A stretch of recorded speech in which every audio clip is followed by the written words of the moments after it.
ఈరోజు జూన్ 5వ తారీఖు కాబట్టి ఈరోజు ప్రపంచ పర్యావరణ దినోత్సవము.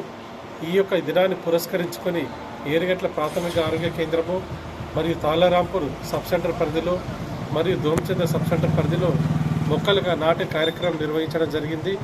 ఇప్పుడున్నటువంటి కాలుష్యము, వాతావరణ కాలుష్యము, అలాగే ఎండలు, వీటి యొక్క తీవ్రతను తగ్గించుకోవడానికి, భూమిలో ఉన్నటువంటి లవణాలు కోల్పోకుండా ఉండడానికి, తగిన వర్షాలు పడడానికి కోసమై ఈ యొక్క మొక్కల యొక్క ఆవశ్యకత ఎంతగానో ఉంటుంది. కాబట్టి ప్రతి ఒక్కరూ 5 చొప్పున మొక్కలు నాటాలని కోరడం జరుగుతుంది.